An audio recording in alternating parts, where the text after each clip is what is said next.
guys, my name is Shay and welcome to my channel. Today I'll be reviewing Riverdale Season 5, Episode 8, Chapter 84, Lock and Key. Don't forget to like, comment, and subscribe. Let's get it.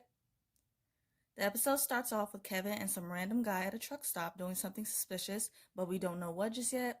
The guy introduces himself and asks Kevin for his name. Kevin tells him that he is not giving it to him and he leaves.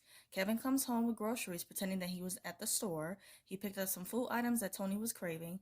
Fangs asks Kevin if he is worried about the big announcement and Kevin replies that he isn't worried at all. Archie comes out of the bathroom and shows Betty his firefighter uniform, looking like an entire snack. Betty was shook as well, and so was I, and says that he has come a long way since he said he wanted to be a firefighter when he was 8.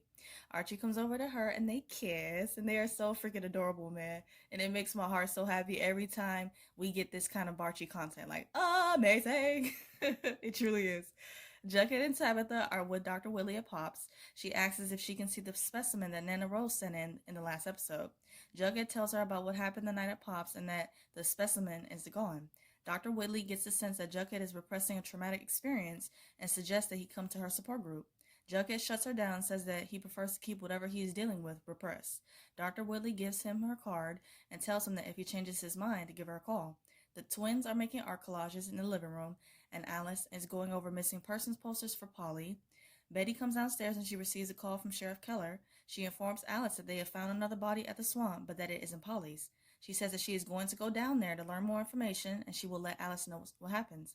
Kevin and Fangs are in the sauna talking about their relationship. Kevin mentions how they have an open relationship, and Fangs says that only started because he was on the road. Fangs says that things are different now and that he wants them to be monogamous. He says that the next step they are taking in their relationship feels like a fresh start and will be good for them, and hopes that Kevin feels the same way. Betty calls Alice and tells her that the body isn't Polly's and that the remains are over a year old. Alice says that means that Polly is still out there, and Betty tells her to hang in there and that she loves her. Veronica is looking at her laptop and she receives a message from Chad. She closes the laptop and Smithers comes in with gifts. She tells him that they are going to begin renovating the apartment immediately. He mentions that he has a list of contractors, and Veronica tells him that she has already hired a contractor. Veronica tells Archie her plans of renovating, and he tells her that he will get Jackson help. Jughead and Betty come in and compliment the floor plans of her new apartment design. Cheryl comes in as well and wonders why they are all being gathered here. Kevin, Fangs, and Tony come inside the lounge. Fangs and Kevin announce that they are engaged and that they are having a baby. Tony is carrying their baby, and the three of them are going to raise it together. Everyone is congratulating them and happy for them, but Cheryl. Cheryl comes into Tony's office and she is upset with her about not knowing this information beforehand. Tony tells her that she wanted to tell her, but with Cheryl's recent behavior, she didn't think that they had that kind of relationship anymore. She says that this was her idea and tells her that when she was in junior in college, she found out that she has a medical condition that makes it hard for her to get pregnant when she's older. Cheryl apologizes and questions why she decided to go with Kevin and Fangs. Tony mentions how Fangs is like family to her, and that when she heard about them wanting to start a family and adopt, she volunteered to be their surrogate. She says that if Cheryl wants to try and make their relationship work, she wants the same. Cheryl says that she doesn't know how their relationship can work, knowing what she knows. She tells Tony that she is happy for her and leaves, and I'm like, poor Cheryl. I think the main thing is that she is hurt that her and Tony are not together anymore, obviously, but more so the fact that she's having a baby with someone else other than her. I just want Cheryl to put her pride to the side and just choose happiness, even though she feels like she doesn't deserve it and that she's cursed. She's clearly wrong and she just has to stop torturing herself. Kevin and Betty are walking in the hallway, and he mentions how times have changed and thought that it would have been Betty and Jughead or Archie and Veronica who would have had a baby first. Betty tells him that she can relate and informs him about her and Archie. Kevin's reaction was the cutest thing ever. He was like, shut the front door. I love him so much. I really do. She tells Kevin that her and Archie have been doing this casual friends with benefits thing. She says that it's an escape and that she is enjoying the little bubble and doesn't want it to burst, but also doesn't want to get in too deep with Archie. Kevin asks her why she doesn't want to go in too deep with Archie, and she replies that Archie is this lit window in the dark and she doesn't want that light to ever go out. And I'm like, that's so sweet. And the way her face still to this day lights up when she's talking about Archie is everything. Like, she is still in love with him after all this time, and it's just so cute. It's so cute. Jughead is giving a lecture about a novel to his students. He looks over to the side and has a vision of the Mothman specimen with a flashing light. He loses his train of thought, and a student helps him out, and Jughead finishes the lecture. After class, Jughead calls Dr. Whitley and tells her that he would like to join her support group. Cheryl is painting Miss Marple, and she is sulking after what happened with Tony. She tells Miss Marple about how Tony lured her out of the house to torture her with the fact that she is happy in her life, and that is cruel. Miss Marple tells her that she can either rise above it or cause some chaos. Veronica receives a call from Katie King. Katie tells her that she saw Chad stroll into Lacey's with some heiress on his arm. She mentions that Chad is trying to make her jealous and decides to fight fire with fire. She comes back to the apartment and takes a picture with Archie and Jackson and posts a photo. Veronica and Archie get a text from Cheryl saying to meet at the White Worm. Everyone is at the White Worm, and Jackson and Archie are talking about Betty and Veronica. Cheryl apologizes to Tony and says that she wants to throw a celebration for her, Kevin, and Fangs. She mentions that it will be a key party, and everyone will draw keys and switch off and pair off and then have the chance to do anything that their heart desires. Betty comes into her room and finds Polly covered in dirt and mud in her bed. Polly tells her that she has to leave because TBK will find her. TBK slices Betty's throat and turns out that she was just having yet another nightmare. She wakes up panicking and immediately texts Archie, and he comes right over. She tells him that she doesn't want to talk about it, but that she just wants to forget. She asks Archie if that is okay, and he tells her sure, whatever she needs, and they kiss. Archie is making breakfast, and Jackson comes downstairs. Archie mentions that he was over at Betty's last night, and Jackson sarcastically makes a comment, and it was funny. He thought that it was just going to be a booty call, but things felt different this time around. He says that there is still something there between him and Veronica, and I'm like, whatever. Fangs is in the gym with Kevin, and he's doing bench presses. Kevin suggests that he bring a friend to Cheryl's party. Fangs is against it, but Kevin convinces him to get everything out there before they get married. Betty comes home, and Alice tells her that Polly called her. She mentions that Polly was scared and said that she was being kept somewhere. Betty tells her that with most missing person cases, after 2 days, the chances of a victim being found alive are almost nothing. Alice shuts that down and says that Polly is alive and that she will call back. Tabitha and Jughead are in Dr. Woodley's support group. Jughead describes his experience at Pops with the light, and Dr. Woodley mentions that blackouts are common during supposed encounters with extraterrestrials. She asks Jughead if he ever blacked out before, and he has another vision of the Mothman walking towards with the flashing lights. Jughead leaves and Tabitha runs after him. Jughead says that he has blacked out before, but he didn't want to talk about it with strangers. He mentions that the blackout happened in New York, and he was drinking a lot and partying. He says that he did some things that he doesn't remember and that he lost track of time. Tabitha suggested that they don't go to Cheryl's party and go to a movie or somewhere else instead. Jughead says that going to Cheryl's party is just what he needs to get his mind off of aliens. Archie is helping Veronica paint the wall. They talk about Tony, Kevin, and Fang's announcement. She mentions that Chad is coming to the party, and they keep working. Jughead and Tabitha arrive at Cheryl's party and drop their keys into the bowl. Jughead asks immediately where's the alcohol at, and he is already ready to start drinking. He just walked in the door, and he's already ready to get drunk. Hilarious. He's like, I need to be drunk to get through this party. Betty and Kevin talk about him asking Fangs to bring a date. Chad comes over to Archie and asks why all the women in Riverdale are hot, and Archie walks away. Fangs shows up with Rick, the guy Kevin was with in the beginning of the episode, and that was a huge shocker.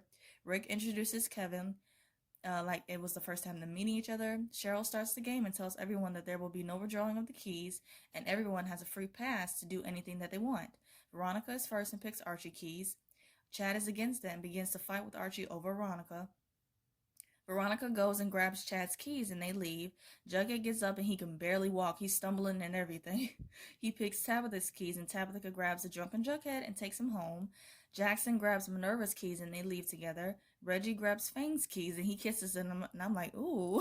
I got excited for a minute. Kevin's face was hilarious. Kevin grabs Rick's keys and they leave. Betty grabs his Archie's and they leave. Tony is left with Cheryl's keys and she is not surprised by the outcome. Cheryl mentions that it is fate, and Tony says that she doesn't believe in fate, but more the fact that Cheryl is a master at manipulating people. Tony takes Cheryl's hand and Cheryl leads her to a room and informs her that this will be the baby's nursery. She says that she can forget about Kevin and Fangs and that they can raise the baby together. Tony tells her that she is not bringing her baby into this house of horrors. She says that she shouldn't have tried to get her to leave Thornhill and that trying to have a normal friendship with her was a mistake. She says that she should have just left their relationship in the past and apologizes if she let her on and leaves. Kevin and Rick are talking. He asks him how long him and Fangs been together. Kevin replies that they have been together for 8 years and in an open relationship for 3. Rick mentions how Fangs is a keeper and that he will be a good dad. Kevin asks Rick if Fangs ever mentioned him when they were together, and Rick replies that he didn't. Tabitha brings Jughead home and lies him down on the couch. She tells him that he is dealing with something and suggests that he talk to someone. He crashes immediately and Tabitha puts a cover over him, and they're really cute together. Like, I could definitely see the chemistry between these two. Kevin comes home and Fangs is eating cereal at the table. Fang tells him that Reggie is 100% straight, which we kind of figured, duh. Kevin tells him that he was paired with Rick but that nothing happened. He tells Fangs that he loves him but he is not ready to get married. He mentions that this has to do with the place where he is at and that he is confused. Fangs asks him why is he imploding their relationship, and when Kevin is the one who was pushing for them to start a family and get married. Kevin is emotional and apologizes to him and he leaves. Betty and Archie are in her room and they both agree that they are on the edge. Archie is honest and tells her that he still has feelings for Veronica, even though he knows he shouldn't. Betty says that her and Archie should make sense together, but at their core they are two different people. She says that with her getting closer to him, she doesn't want her darkness to overtake him. She mentions that it has been keeping her sane having this escape with him, but what is coming next with Polly and her mom will probably be the darkest thing that she has ever faced. He tells her that she will have to face it alone and says that is not going to happen on his watch. Betty corrects him and says that she will not be alone and that she will still have him, but as a friend. She mentions that she needs him as a friend more than a lover or an escape. She tells him that he is her window of light in the dark, and the way Archie wiped Betty's tears had me so emotional. It was so sweet. Archie takes her hand and tells her that that is what he will be to her.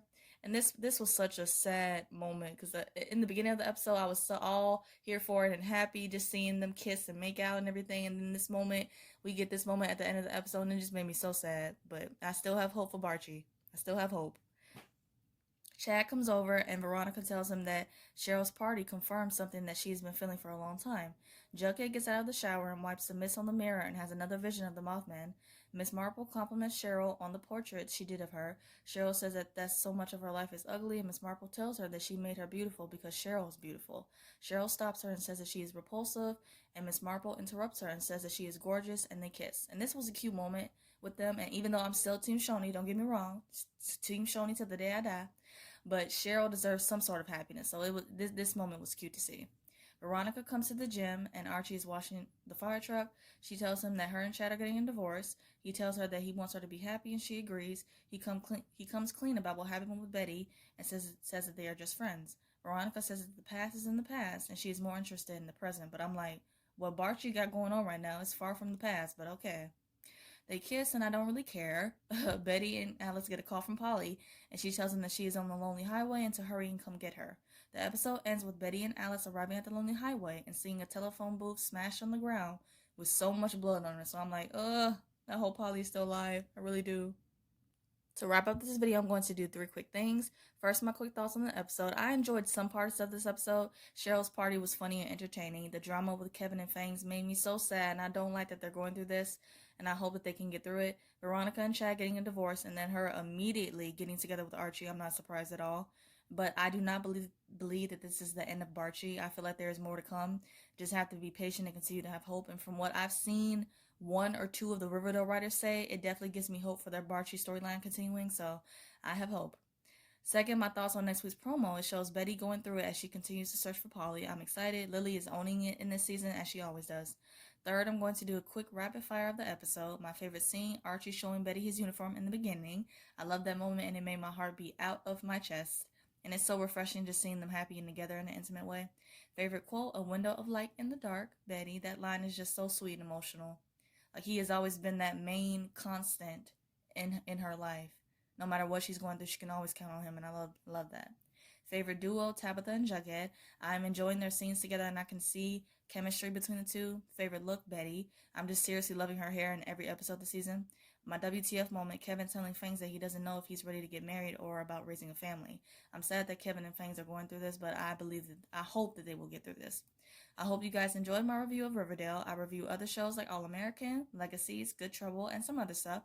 And if those interest you, please check out those videos on my channel and subscribe. Let's keep the conversation going and let me know your thoughts about the episode in the comments. I hope you guys have a great day, stay safe, and see you guys next week.